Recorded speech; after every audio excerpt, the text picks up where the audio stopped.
Back in college, when I was early on in my entrepreneurial path, I took first place in a campus-wide business competition where I competed against about 200 other student entrepreneurs. One of the perks that I got from this, other than bragging rights, dinner with a billionaire, and a flight to Silicon Valley, was I got my foot in the door for an internship at a venture capital firm.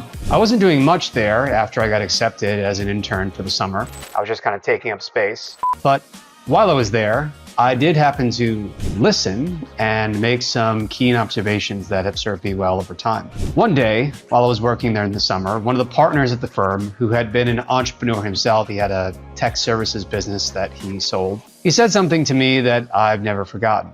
And it relates also to Packard's law. Packard being the co-founder of HP, Hewlett-Packard, which as of today is valued around $24 billion in market cap. Both the quote and what this venture capital partner said to me explain in simple terms everything that you need to know about the difference between companies that flounder and companies that take off and fly, consistently growing while throwing off gobs of profits. And I've observed this same pattern many times in my own experience growing Grobo.com. By the way, if you don't know who I am, my name is Matt Ackerson. I'm the founder of Grobo.com. In 2021, we hit 1.2 million in revenue and went on to become a multi-million-dollar company. This daily video series that I'm doing right here keeps me accountable and on the path to my new big, hairy, audacious goal of $1 million in profit per month. High bar, big leap for us to make because we're talking about not just revenue, but profit. And in the process, my hope is to give you a real-world playbook of lessons, tactics, and strategies that you can apply to accelerate your own success. So, what the venture capital partner said to me was, Matt, entrepreneurs are weird people. I mean, you kind of have to be weird to go and start a business. I asked, why? He said, well, you kind of have to be a little delusional, or at least delusional enough to believe that something different from the norm, which is failure is the norm in business, and in general in life for many things. You have to believe that something different from the norm, which is failure, can and will happen. So what he was highlighting here was that while entrepreneurs may or may not be optimists, but we do tend to see a silver lining when it comes to new ideas. We see the possibility, right, of a brighter future. Oh, wow, like that could work. Oh, what if we invested in that? I think we could do that. I think we can make that happen. And we tend to think this whenever we hear something new, or someone pitches us on a new opportunity, or some new sort of case study or tactic. And it might be a new marketing campaign, a new client acquisition channel, or even, and much more dangerous, an idea for a new business. And to show you why it's dangerous, because it is in terms of the health and longevity of your company, here's the quote that I was talking about illustrating what many companies call Packard's law. David Packard, co-founder of Hewlett-Packard, said, "A company is more likely to die of indigestion from too much opportunity than starvation from too little." One more time. A company is more likely to die of indigestion from too much opportunity than starvation for too little. Think about that. And think about why people over time have taken to calling it Packard's law. It's because just like a law of physics or, gravity itself, it's a constant and it's predictable in terms of the nature of interacting with it. And the constant here is that the law is stating that a company that often fails, not because it lacks opportunity, but because a business leader or entrepreneur decides the company should and must pursue way too many opportunities at once, splitting focus, diluting focus, having no focus as a result of this, because you have too many eggs in too many baskets, your resources and time are too divided. And thus, what might be making money, what might actually be succeeding, doesn't get sufficient time and attention to develop and be that number one revenue and profit center for the business. The result of this is poor execution, resource depletion, and ultimately failure. Combining this with the earlier quote from the venture capitalist I told you about, entrepreneurs are weird because they think in somewhat of a delusionally optimistic way about ideas. Combine it with that, and you can understand why I say it's ironic that the grass is greener mentality that gets us to start a business in the first place is also the mindset that is most likely to kill our business. I think it's also a big part of that mentality. I think that mentality is also a big part of what drives us to new and novel stimulation and always thinking, oh, there's some sort of secret out there, there's some sort of secret, because it was the initial spark of an idea that got us to start our businesses and generate some initial sales and momentum in the first place and just kind of get things going. We want to believe in the power of ideas. It's lionized, it's mythologized through media, where it's like, oh, the entrepreneur has that, Isaac Newton apple dropping on the head moment where, aha, it is this, it is gravity, or, a light bulb moment, aha, I need to invent this new thing over here. And then they go and do it, and it goes through the movie, for example, goes through a montage, ignoring for the sake of entertainment that the montage is really where it's at.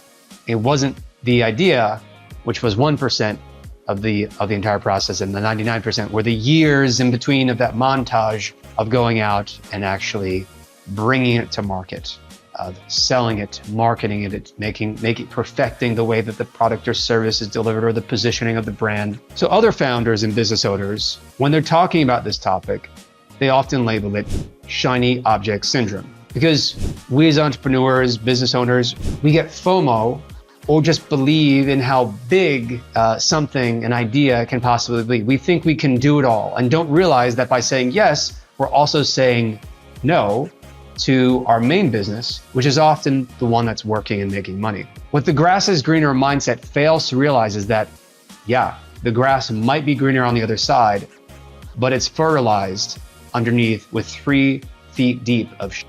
Steve Jobs said, people think focus means saying yes to the thing you've got to focus on. But that's not what it means at all. It means saying no to the 100 other good ideas that there are. For Jobs, focus led to simplicity and clarity, which in turn allowed for greater impact and the ability to move mountains. To paraphrase something else he said along the lines of quote unquote moving mountains, he was saying that you want to distill your idea down, in other words, the idea for your product or service, down to its simplest, most essential form. And when you have it in that most essential form, you can move mountains. But the assumption underneath that was that you are focused on just that one idea. Your resources, your energy, your time, it's all going towards that. You're saying no to everything else that's only a good idea. This way you can say yes to this one great idea. Bruce Lee, the famous actor, martial artist, and philosopher, said, "The successful warrior is the average man, but with laser-like focus." He also said, "I fear not the man who has practiced 10,000 kicks once, but I fear the man who has practiced one kick 10,000 times." The co-founder and CEO of Netflix, Reed Hastings, emphasized how a core tenet of Netflix's culture, including in the early years of the company during its founding, a focus on, quote, doing one thing well rather than 2 products in a mediocre way. And Netflix, if you're like me, Netflix is one of those companies that you may have watched over the years and noticed how they have one core product, one core competency as a business. And this laser-like focus has allowed for such depth of vertical integration into our lives in overt and subtle ways. I mean, look at all of the TVs that have come out in the last decade. They all have Netflix as an app integrated directly into the television operating system software, as well as Netflix on the actual remotes. In Bruce Lee's terms, Netflix, in this case, is the dangerously effective opponent in the arena who has practiced one kick, the same type of kick, 10,000 times and succeeded at it in spite of ever-increasing competition because they've mastered it. So if, quote, indigestion of too much opportunity is the most likely way for a business to destroy itself, then focus is the opposite of it and the most likely way for a business to succeed. Focus is achieved by doing fewer things that don't involve getting away from what's making the company money and the company's core competency, and focus is achieved by doing fewer things that do not involve getting away from what's making the company money now or the company's core competency or value proposition. And this is what I've seen in my own experience over and over and over again, speaking as an entrepreneur and marketer with 19 years of experience. Whenever my company was doing great, making profits, growing, scaling at a rapid clip, it was because I, along with our amazing team, who I give so much credit to every single day.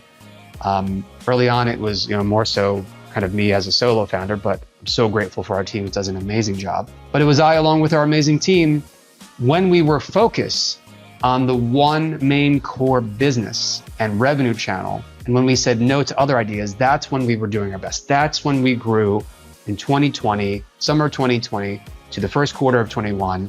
In 8 months, we grew 936%. That's when we grew from 10K MRR in those 8 months to over 100K MRR and averaged 100K in revenue for a total of 1.2 million for the year of 2021. It's through focus. And other years in business, when we weren't growing, when the company was burning cash rather than making it and floundering our way towards ruin, it was because I was not focused or the team wasn't focused because I said, hey, let's divide our time and energy. And thus we were diluted into different projects, different opportunities, because we didn't want to say no. I didn't want to say no. And I did think, oh, maybe this partnership over here will work. Or, oh, this other thing will get better if we just do this fancy new service or product over here. Now, don't get me wrong.